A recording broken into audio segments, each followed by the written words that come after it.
Hello everyone and welcome back to the deep dive. But before we even touch the source material today, I just want to take a quick second for you. Yeah, absolutely. Wherever you are right now, maybe you're stuck in traffic or folding laundry or just waking up wearing it.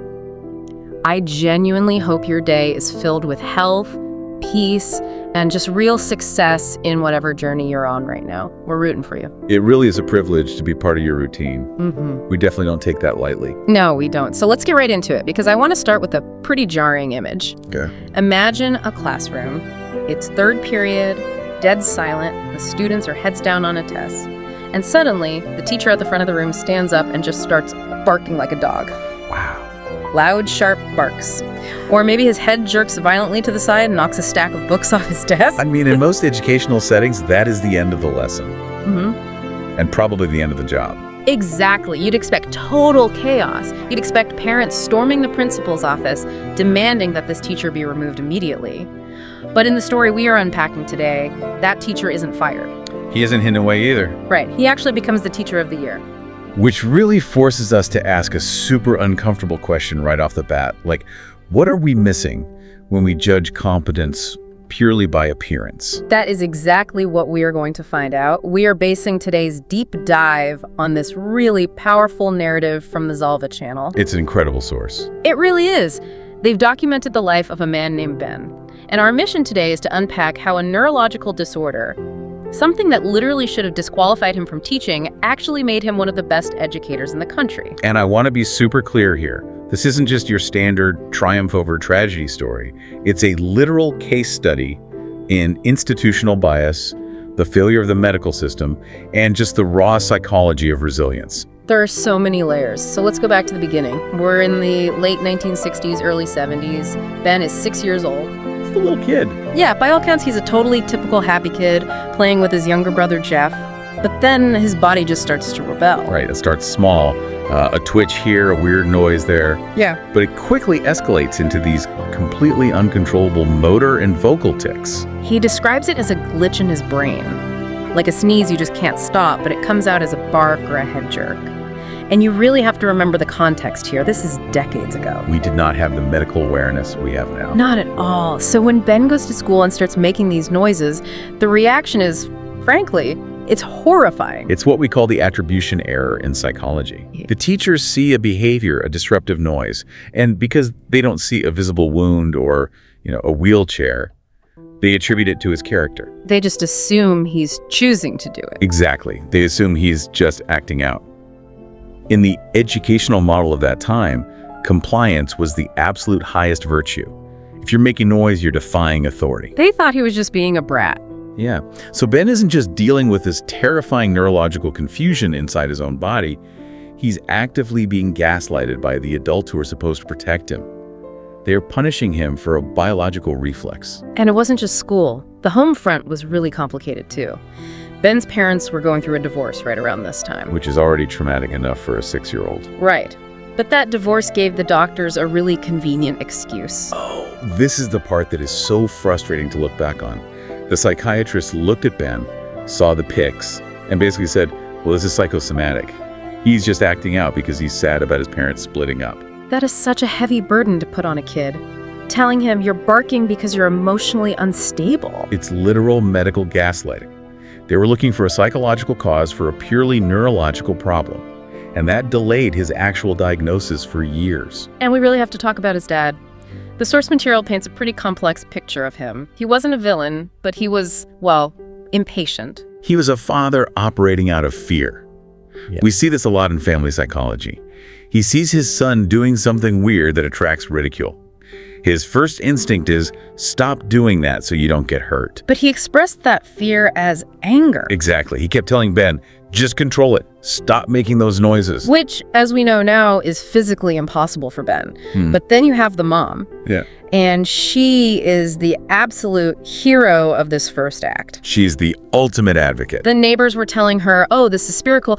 They literally suggested she take Ben to a dukun, like a local witch doctor, because they thought he was possessed by evil spirits. Which really shows you the level of superstition and just pure ignorance they were up against in that community. But she ignores all of that. She ignores the witch doctors. She ignores the fancy psychiatrists who blame her divorce. She goes straight to the library. And remember, this is way before Google. Right. She is physically pulling heavy medical encyclopedias off the shelf, scanning pages, searching for answers. And she finds it. She finds the exact clinical description of Tourette's syndrome. It matches Ben's symptoms perfectly. So she takes this book to the doctor, and the doctor's reaction is fascinating to me. He doesn't say, wow, I missed that. No, he basically admits, I've never seen a case of that in real life. He had to read the encyclopedia she brought him. Yeah, but here's the kicker. A diagnosis isn't a cure. They finally have a name for it, Tourette's. But the doctor tells them, look, there is nothing we can do. He's going to have this forever. Ben is just a little kid, and he hears the word forever. But his reaction is surprisingly tough. Really resilient. He basically says, okay, well, at least I'm not crazy. I can handle this. He even calls his dad to explain it to him. And that's the first time the dad starts to soften a bit, realizing his son isn't doing this on purpose. But understanding it at home didn't fix the nightmare at school. Because middle school, as we all remember, is basically a Shark Tank. Oh, it's the worst. And for Ben, it was relentless. The bullying from the other students was bad, but the teachers were still the main problem. They were constantly sending him to the principal's office. And this brings us to what I think is the pivotal moment of the whole story. The inciting incident for his entire career path. The orchestra concert. Yeah, just setting the scene here is anxiety-inducing. You have a kid with uncontrollable vocal tics, and the principal, Mr. Mayer, forces him to attend a classical music concert. Where it requires absolute dead silence. Exactly. Ben begs to get out of it. He goes to the principal and says, Mr. Mayer, I'm going to ruin it. Please don't make me go in there. But Mayer is adamant. He says, you are part of this school. You are going. I can only imagine the sensory overload for Ben in that moment. Sitting in that hot auditorium, trying so hard to suppress the urge to bark, knowing that the more you try to hold a tick in, the worse it gets when it finally escapes. And inevitably, the dam breaks. The music starts, and Ben starts barking. The people around him are furious. They're hissing at him, shushing him. The teachers are glaring. He must have been mortified. He just wants the floor to swallow him whole. But then the music stops. And this is where Mr. Mayer does something that I really think should be taught in every single teacher training program in the world. He walks right onto the stage. Yeah. He takes the microphone. The whole room is dead silent. Everyone is probably expecting him to yell at the disruptive kid. But he just looks at the audience and asks, did you hear that noise? He validates the disruption. He doesn't ignore the elephant in the room. Then he calls Ben up to the stage in front of the entire school. Ben is shaking. He thinks he's about to be expelled publicly. But Mayer doesn't scold him at all. He asks a question. He asks, Ben, do you like making those noises? Ben says, no, sir. Then Mayer asks, can you control it? And Ben says, no, it's Tourette's. It's a glitch in my brain. I can't stop it. And then the final question. What can we do to help? Ben looks out at this sea of faces, the exact same kids who called him names, the teachers who sent him to detention every day, and he says, I just want to be treated like everyone else. And the entire room just explodes in applause. It changes absolutely everything for him. It does. And we really need to unpack why that worked. It wasn't magic. Mr. Mayer realized that the bullying was rooted entirely in ignorance. The students thought Ben was weird or trying to be mean. Right. But once Mayer gave them the context that it's doing, hey, he can't help it. He's actually, just like you, all that fear evaporated. He created psychological safety for Ben in under 5 minutes. And that specific moment is what made Ben decide to become a teacher. He wanted to be Mr. Mayer for someone else who was struggling. And this is but Mr. Mayer created a bubble of acceptance inside that one specific school. When Ben grew up and stepped into the real adult world, he found out pretty quickly that the rest of society had not learned that lesson yet. Yeah, let's fast forward. Ben graduates college with a teaching degree. He's smart, he's passionate, his resume is absolutely perfect. He targets Atlanta, Georgia, and he's ready to work. And he runs headfirst into a brick wall of hiring bias. He applies to all these schools, he gets the interviews easily because, on paper, he's a star. But the second he walks into the interview room, the tics start. Yeah. It's what we call the interviewer's paradox. Stress makes Tourette's symptoms worse. Job interviews are inherently stressful. So the very environment he needs to conquer triggers the exact symptoms that hold him back. It's a cruel cycle. Completely. The interviewers see the barking, and their unconscious bias kicks in. They immediately shut down. They just cannot visualize a teacher who isn't quiet and composed. They see the disability not the capability. He went to 24 interviews. 24 different schools said no to him. Think about the psychological toll of that. Putting on a suit, driving to a school, getting your hopes up, and then just watching the look in the principal's eyes shift from interest to pity, or worse, annoyance. It's crushing. It got so bad that his dad, the practical, protective dad, intervened again. He told Ben, "Look, son, this isn't going to happen. Just come work construction with me. Give it up." And we really shouldn't judge the dad too harshly here. He's watching his son get his heart broken over and over again. He's offering a safe harbor. Construction is loud. A bark wouldn't matter on a job site. He's just trying to protect Ben from the world's rejection. But Ben refuses. He won't let his dream die. He knows he is a teacher. So he goes to interview number 25, Mountain View Elementary. And this is where the script completely flips. He walks in, he barks, he twitches, but the principals at Mountain View Gym and his team, they don't stop the interview. The source notes that this interview lasted for 2 hours. A preliminary teacher interview is usually, what, 20 minutes? Yeah, tops. What on earth were they talking about for 2 whole hours? They were talking about teaching. They asked him, how do you handle a student who is failing? How do you make a really boring subject exciting for kids? They bypassed all the neurological noise and engaged directly with his mind. They were looking for a philosophy. Exactly. They wanted an educator, not just a poster boy for normalcy. So they offered him the job. Ben calls his mom, and they just weep on the phone together. It's the ultimate vindication of a lifetime of struggle. But getting the job is only half the battle. Now he actually has to run a classroom full of second graders. And this is where his creativity really shines. He doesn't try to hide the Tourette's. He leans right into it. He brings that hard hat, the construction helmet his dad gave him, and puts it right on his desk. It's such a brilliant prop. He tells the kids, sometimes I make noises, sometimes I wear funny hats. We all have things that make us different. He normalized the glitch on day 1. But of course, not every parent was on board with this progressive approach. Yeah. There's that story about a girl named Amanda. Her father came to the school, absolutely furious. Right, he demanded his daughter be moved to another class because he didn't want her quote-unquote distracted by the barking teacher. This is the real test of Ben's character. He could have been so defensive. He could have cited the Americans with Disabilities Act and fought the guy. But instead, his maturity is incredible.